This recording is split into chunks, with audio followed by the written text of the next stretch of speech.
সরাসরি বিহারে চলে যাব, একেবারে যৌথ সাংবাদিক বৈঠক হচ্ছে। और वही इस्तीफा देने के लिए हम गए, समय दिया 3:30 बजे विचार उसमें दे दिया। हम लोग भी पहले कोई आज एक साथ इनके पास 5 पार्टियों की मीटिंग एक साथ हम लोग थे, और जैसे ही हमने वहां त्याग पत्र दिया तो इनके यहाँ गए और सब लोगों ने एक साथ रेलवे, और उसके बाद फिर मांझी जी पहुंचे तो 7 पार्टियां एक साथ। आप समझ लीजिए कि विधानसभा में 164 इंडिपेंडेंट, 164, और इसके अलावा एक इंडिपेंडेंट हम लोगों के साथ, तो 7 पार्टी और एक अकेला इंडिपेंडेंट। और हम लोग जो उधर थे उनसे हम लोगों ने रास्ता आज समाप्त कर लिया, और हम लोग एक साथ मिल करके हम 7 पार्टियों हैं जो हम लोगों का महागठबंधन है, हम मिल करके आगे काम करेंगे, सेवा करेंगे। और इसी सिलसिले में 7 पार्टी के सभी विधायक दल के जितने सब नेता हैं सब लोग मिल करके, और जितने विधायक सारे मतलब 7 पार्टियों का और एक इंडिपेंडेंट, सभी लोगों का दस्तखत भी दे दिया गया है। और बातचीत भी इतने दिन से हो रही थी कि अब एक साथ हम लोग हैं, अभी हो जाए तो इससे दे दिए। तो गवर्नर साहब ने क्या आपने दावा पेश किया, तो उन्होंने कब शपथ ग्रहण के लिए क्या? तो वो तो वही ना करेंगे, हम लोगों ने कहा कि आप जल्दी से जल्दी करिए, अब वो करेंगे। आप बाकी अब आपको ये सब बताएं, नहीं आपको हमने आपको बेसिक बता दिया, उसका सब लोग बताएंगे आपको। एनडीए से बाहर निकलने की क्या वजह थी और महागठबंधन में जाने की क्या वजह? अरे भाई वो तो उसकी वजह थी, आप तो खुद एक जगह गए वो का ट्रेनिंग लेने के लिए, तो और ना हमको पूरा एक्सपोज कर दिया कि जिस आदमी को कहां से कहां हम पढ़ाए। और उसके बाद जो काम हुआ है आगे जो सब सूचनाएं मिल रही थी पार्टी के सब, तभी तो सारे हमारे पार्टी के लोग इस बात को लेकर के हमको कह रहे थे नहीं कुछ करते, और तब जाकर के मीटिंग और सब ये बात हो गई, और तभी सब लोगों से बात हो गई और एक साथ हम लोग मिलकर अलग हो गए। वो ठीक नहीं हुआ, समझ गए ना? आपको अपमानित भी किया गया, आपके खिलाफ साजिश रची गई, वो क्या बोलते अब क्या क्या कौन रहते हो सब छोड़ दीजिए ना, हमको कुछ नहीं कहना। लेकिन हमारे पार्टी के सब लोगों की राय थी कि भाई आप अलग, तब सोच में लीजिए भाई, उधर 3 पार्टी, अब 2 पार्टी इधर, 1 पार्टी इधर, 5 पार्टी, और सब मिलके 7 पार्टी एक साथ हो गए हम लोग। ये बताया जा रहा है कि आप प्रधानमंत्री के लिए उम्मीदवार हो सकते हैं।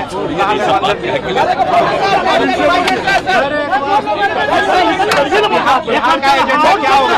बिहार का एजेंडा क्या होगा? बिहार का है बिहार की सेवा करना, हम मिल करके काम करना, सब लोग पूरे बिहार को आगे बढ़ाने के लिए लगे रहेंगे। और समाज में जिस तरह से एक विवाद पैदा करने की कोशिश हो गई थी शुरू, वो हमको अच्छा नहीं लगता था, आप अच्छी तरह जानते हैं ना।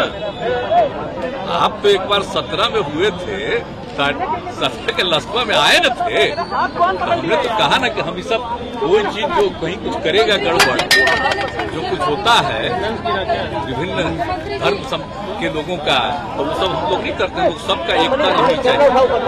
आप तो जानते हैं जो परिस्थिति बन रही थी उसको लेकर के अच्छा नहीं लगता, और जिस तरह से बाद में हम लोग इतना मेहनत कर रहे थे और कई तरह की बातें की जा रही थी, वो हमको अच्छा नहीं लग रहा था। हम तो तैयार कहाँ, जब हमको इतना कम सीट हो गया और हम तो नहीं तैयार थे। आप कैसे भी तैयार हो गए? हम तैयार उन लोगों के बार बार आग्रह पर हम हो गए, लेकिन उसके बाद भी जिस तरह का जो अनुभव हो गया, और अपने हम तो चुपचाप थे, अब पार्टी के सब लोग धीरे धीरे कहने लगे और कह दिए, तब सब लोगों से बातचीत हो गई और हो गया कि भाई आपने कहा था कि भ्रष्टाचार से और लॉबीइज्म से समझौता नहीं करेंगे। तेजस्वी यादव सवाल ही का सवाल ही नहीं पैदा होता है, शुरू से कभी नहीं होने दिए हम लोग। और समाज में प्रेम और भाईचारे का भाव रखना चाहिए, और किसी तरह के भ्रष्टाचार को हम लोग स्वीकार करते हैं, हर तरह से काम करते हैं, वो सब लोग मिल के अब हम लोग करते ही रहेंगे, कोई चिंता मत करिए। और आगे क्या होगा, अब हम लोग सब एक साथ रहेंगे, और दूसरे राज्यों में भी जो कुछ भी करना होगा वो करते रहेंगे। सीबीआई ईडी का क्या गलत इस्तेमाल हो रहा है? सीबीआई ईडी का क्या गलत इस्तेमाल हो रहा है? सीबीआई ईडी का क्या गलत इस्तेमाल हो रहा है? कोई नहीं।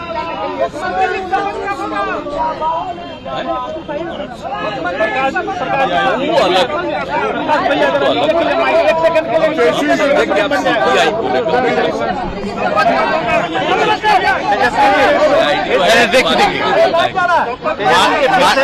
एक बात सुनिए। अच्छा, काफी देर से मुख्यमंत्री जी अपने बात को रख रहे हैं। मुख्यमंत्री जी ने खास तौर पर बताया कि पूरे बिहार विधानसभा में एक अकेली पार्टी रहेगी भाजपा, बाकी जितने सदस्य और पार्टी जो है नीतीश कुमार जी को अपना नेता यानी महागठबंधन का नेता माना है।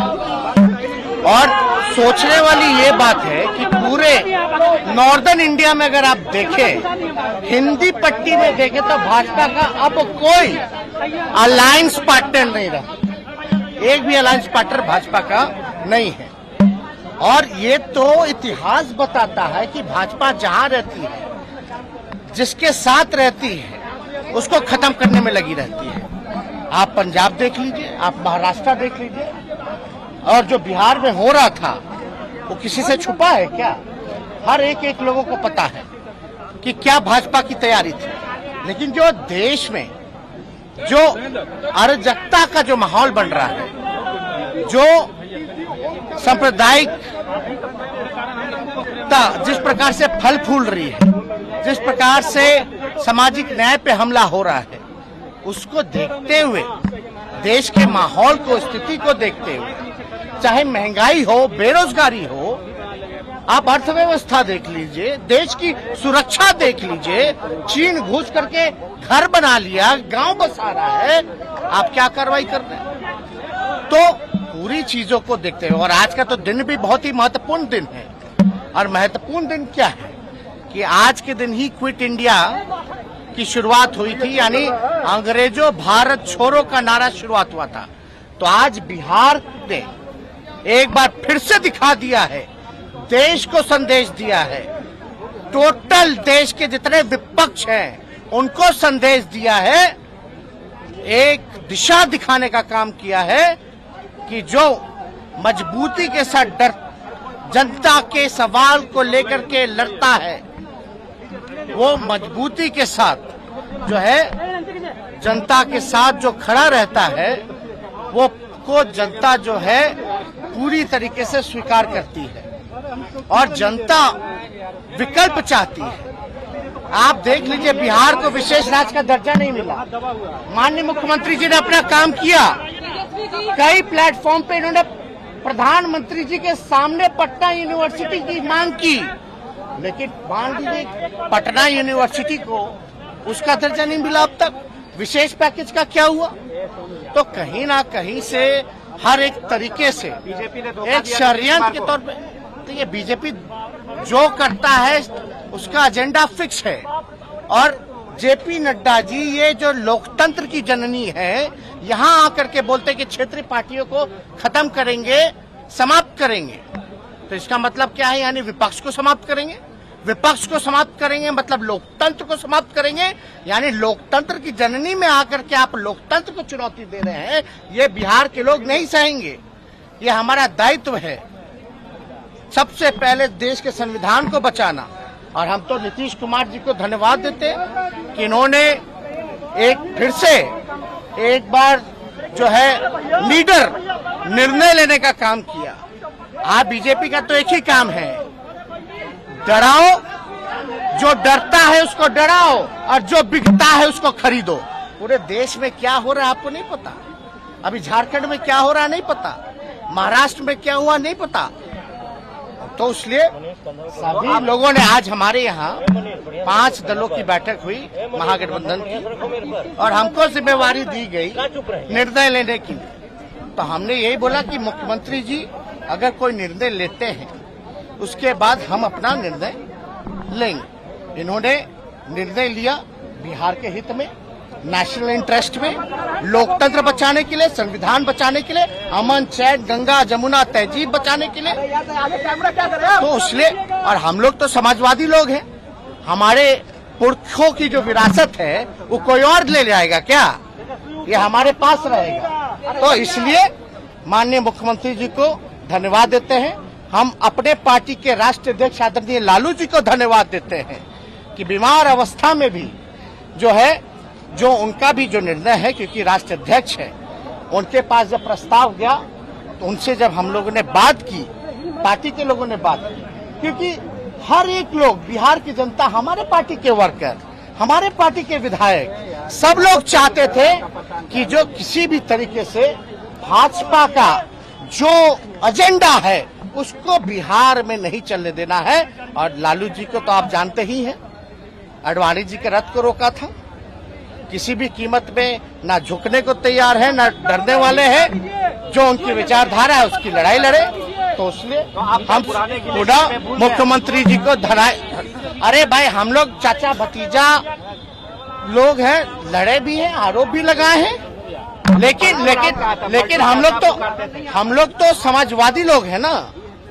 तो हमारी जो पुरखों की विरासत है वो कोई और ले जाएगा क्या? हम लोगों का अधिकार नहीं है क्या? तो हर घर में लड़ाई होती है, हर भाई में बकझक होती है, तो उस पर ध्यान नहीं देना। अभी समय क्या है, समय क्या था? 2024 के लिए नीतीश कुमार के आप प्रधानमंत्री पद के अच्छे उम्मीदवार आपको दिख रहे हैं। देखिए, मुख्यमंत्री जी ने तो देखिए, जब हम लोगों ने जाति जनगणना के बारे में बात की, थोड़ी सी भी देरी नहीं लगाई, और दो बार जो है उस समय तो भाजपा के लोग ही जो है पूरी तरीके से अध्यक्ष थे उस समय के विधानसभा के चौधरी जी, विजय चौधरी जी, इनके ही अध्यक्षता में तो 2 बार पारित हुआ। तो उस समय भी आप बीजेपी का रोल देख रहे थे क्या था? यानी जो नेशनल इंटरेस्ट का जो एजेंडा था उसमें भी कितने, इनका तो मूड क्लियर था। तो क्या पीएम मटेरियल आपको दिख रहा है? पीएम के लिए आपके दावेदार मानते हैं? आप एक बात समझ लीजिए, ये सवाल हम मुख्यमंत्री जी पे छोड़, हमको इस पे कोई टिप्पा टिप्पणी नहीं करना है। लेकिन आप इतना तो आप जानते हैं कि सबसे देश में अगर सबसे कोई अनुभवी मुख्यमंत्री है तो नीतीश कुमार जी है, सबसे अनुभवी, परिपक्व, और काम तो किया ही है, ऐसा कोई इनकार नहीं सकता। कुछ लोग तो प्रचार का काम कर। नरेंद्र मोदी को क्या नीतीश जी दे सकता है चुनौती?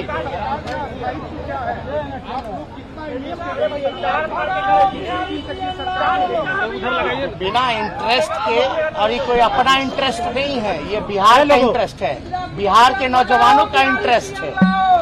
इसलिए 10 लाख जो रोजगार देने की बात की थे, क्या आपकी सरकार देख हम लोगों की बात चलेगी? अभी तो 10 लाख नौकरी, एक बार तारीख तो तय हो जाने दीजिए, 10 लाख तारीख तय हो जाने दीजिए, जनता के दुख दर्द को दूर किया जाएगा।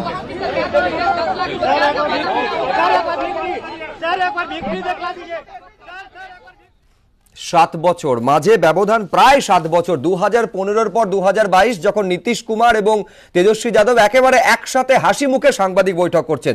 আমি এখানে বিমল শঙ্কর নন্দর কাছে একবার আসবো। বিমলদা, আজকে তেজস্বী যাদব যা বলেছেন বা কয়েক ঘন্টা আগে তৃণমূলের সুখেন্দু শেখর রায় যা বলেছেন, কোনো পার্থক্য নেই যে বিজেপি হলো আসলে একটা বড় মাছ, যারা ছোট ছোট শরিক, ছোট মাছ যারা রয়েছে, ছোট ছোট শরিক দল, তাদেরকে খেয়ে ফেলে।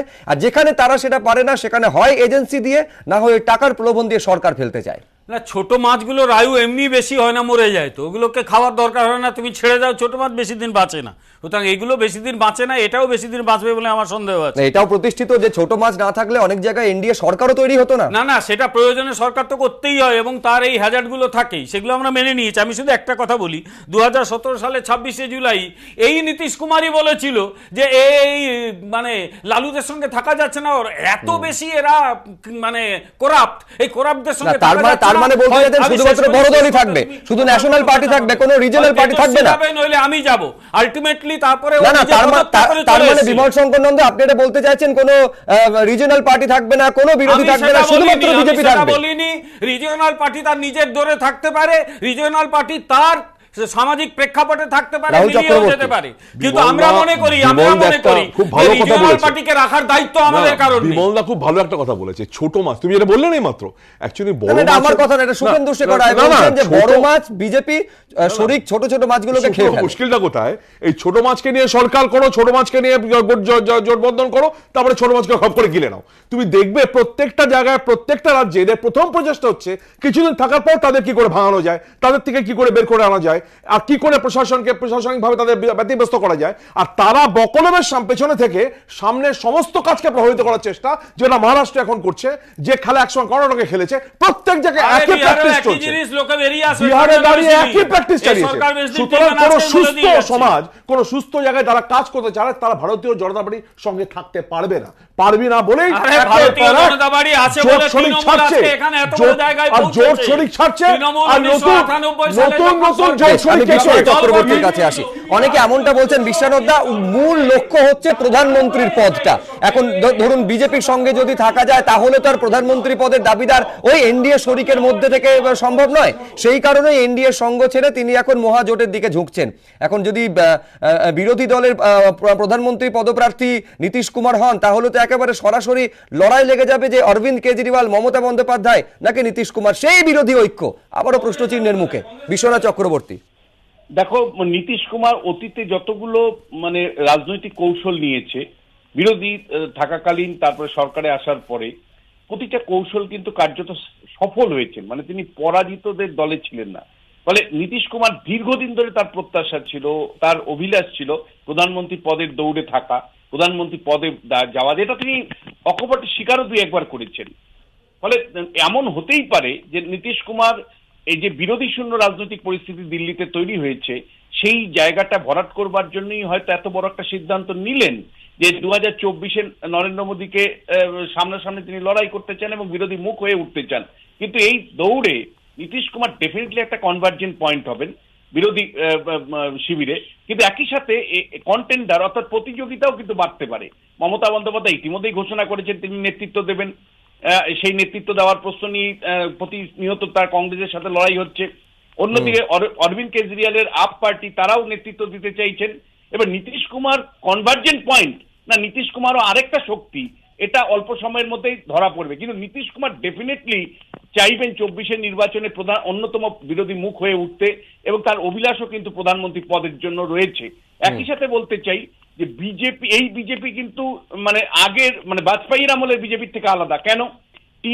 টিআরএস থেকে টিডিপি, মানে শিরোমণি আকালি দল থেকে শুরু করে শিবসেনা এবং এখন যে জেডিইউ, একের পর এক বিরোধী মানে একের পর এক জোট শরিককে সরিয়ে দিয়ে এক্সপ্যানশন বা সম্প্রসারণের যে উদ্যোগ নরেন্দ্র মোদী, অমিত শাহরা নিয়েছেন, সেটা কখনো কখনো কিন্তু বুমেরাঙ্গা হচ্ছে। ঠিক আপনি যেটা বলছেন, এই বিজেপি আগের বিজেপির থেকে আলাদা। অনেকে এই প্রশ্ন তুলছেন যে 2013-র নীতিশ আর 2022-এর নীতিশ কি একই? সমানভাবে কি নীতিশ কুমারকে আজকের দিনে দাঁড়িয়ে সমানভাবে ভরসা করা যায়? আমি অবশ্যই বাকিদের কাছে আসবো, কিন্তু হ্যাঁ, যে অভিযোগ বিরোধীদের তরফে তোলা হচ্ছে যে টাকার ব্যবহার হচ্ছে একেবারে ঝাড়খণ্ডের উদাহরণকে সামনে রেখে বিরোধীদের সরকার ফেলে দেওয়ার জন্য, এই অভিযোগ আগেও শুভেন্দু অধিকারী করেছেন। এর পাশাপাশি তিনি বলছেন যে ডিসেম্বর মাসে তৃণমূলের সরকার কার্যত থাকবে না, দেখতে থাকুন 2024 সালে একসঙ্গে ভোট হবে, তখন সরকারিভাবে 9 আগস্ট পালন হবে।